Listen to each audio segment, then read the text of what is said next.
In this video I'm going to show you guys how I made this beautiful 60cm nature style aquascape inspired by ADA. I'm going to take you guys back to August last year when I just had an empty wall, all the way up until today, 6 months later, when this tank is fully grown in. Let's get started.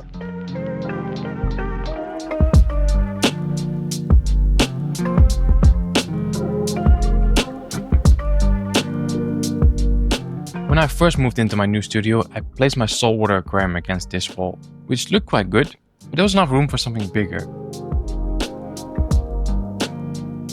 The space between the two doors is 67 centimeters, so perfect for a standard size 60p aquarium. So I moved the saltwater aquarium to a new location and ordered a escape line 60 from Oase.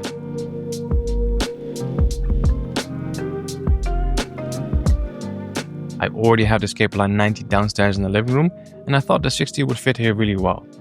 You can buy the tank separately or go for the set, which comes with a really nice cabinet. And the cabinet already comes pre-assembled, so no need to struggle with flat pack furniture. The dimensions of the escape line 60 is 60 by 35 by 35, and the cabinet is 80 centimeters high.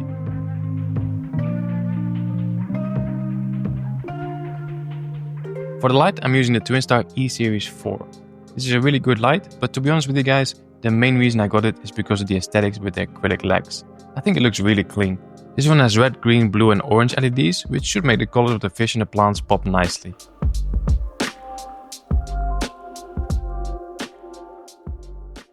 Before we move on with the rest of the equipment, I want to try and hide that light switch, so let's add a background.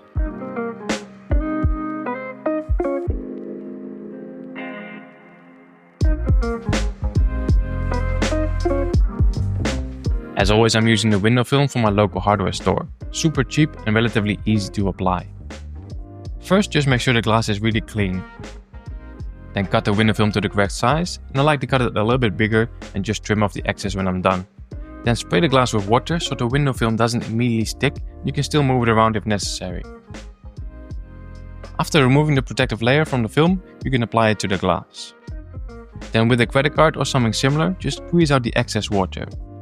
Then trim off the excess foil with a sharp blade and the background is done.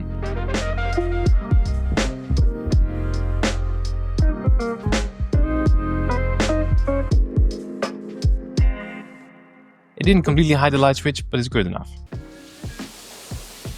Moving on to the filter. For this setup I decided to go with the Oase Biomaster 600, which in all honesty is way too big for this aquarium, but there's no such thing as too much filtration. I'm just gonna have to reduce the flow a little bit. I will show you later how I do that. This is also the new Biomaster version 2, which has a few upgrades to improve the flow.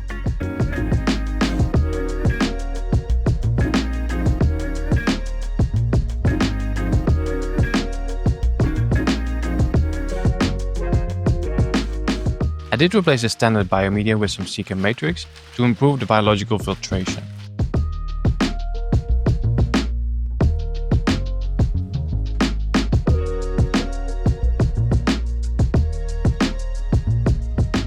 I'm also not going to use the standard filter tubing because it is very rigid and difficult to work with.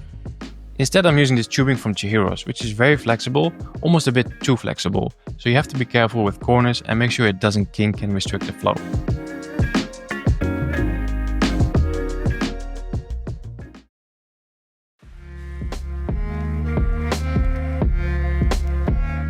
Okay, now we are ready to start scaping. First thing going in is of course the substrate. I'm starting with a thin layer of Aquasoil, followed by some root taps, and then more Aquasoil. For this size aquarium I would recommend one big 8 or 9 liter bag of soil, as well as a small 3 liter bag. I like to take my time to spread out the substrate evenly, and I always make sure I have a nice slope towards the back to help increase that sense of depth. For the hardscape I'm using elderly stones and black slim wood. The idea is to create a dense jungle, but I do want to have an opening slightly off-center.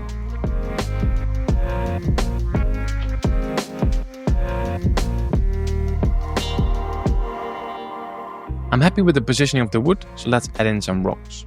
I'm making sure the rocks are either on top of or next to the wood, as this will be helpful later when we glue the hardscape together.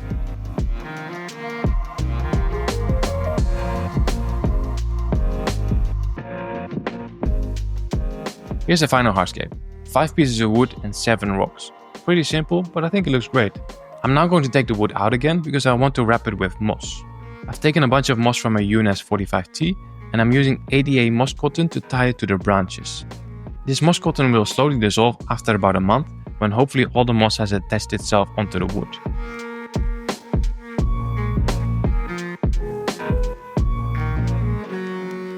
Okay, done wrapping, and I've covered the moss with some wet paper towels to prevent it from drying out. Now let's glue the rocks and wood together.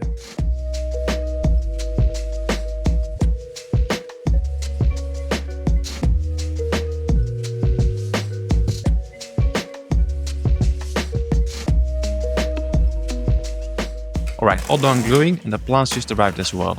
I've ordered a variety of stems for the background, crypts and ferns for the midground, and carpeting plants for the foreground.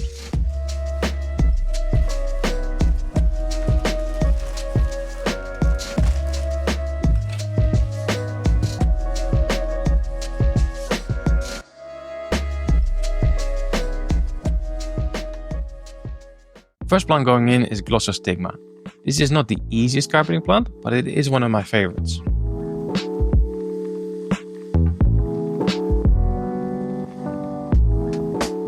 Next up we have Cryptocoryne Green Gecko. This is the first time I've used this one, and I love how vibrant green it is. It also doesn't grow too big, so perfect for this size aquarium. Then I added 2 more crypts, and they both look very similar. But one is wendtii red, and the other one is crypt undulata. I just can't remember exactly which one I planted where.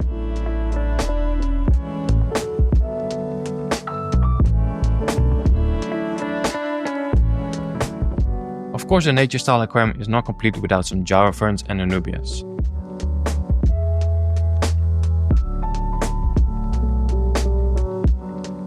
Lastly, I planted a variety of stems in the background. If you're interested, I will leave a full plant list in the video description.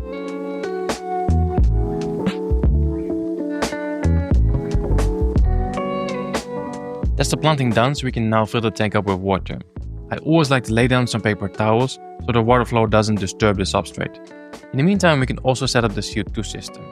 I'm going to be using the new inline diffuser from Chihiros, which goes on the tubing from the outflow.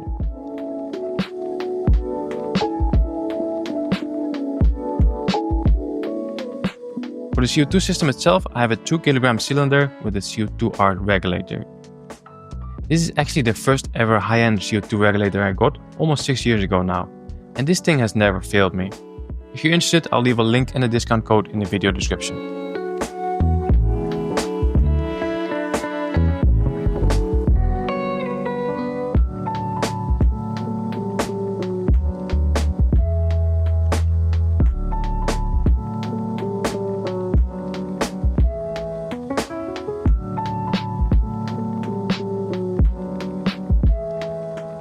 So I'm filling the tank up with reverse osmosis water. This is basically pure water with everything else removed. So that means that I do need to add some minerals back in again. It's a little bit more work, but since my tap water is quite hard, it's worth the extra effort.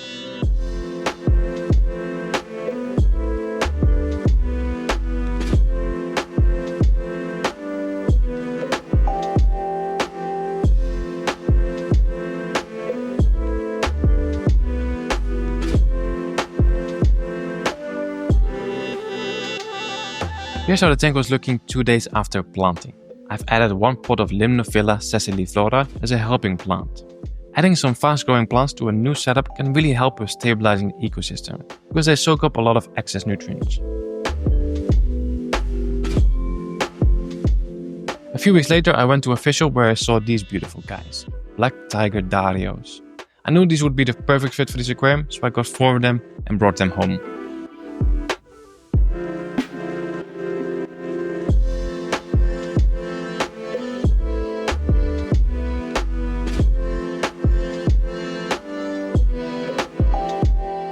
Soon after that I also added some sparkling gouramis.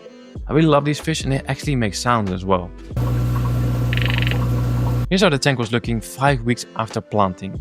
As you can see, the plants have grown really well, but there was also some algae. This is completely normal in the new setup, and it just means the tank is not really balanced yet. In this case I think the light was a bit too strong as well, so I dimmed it down.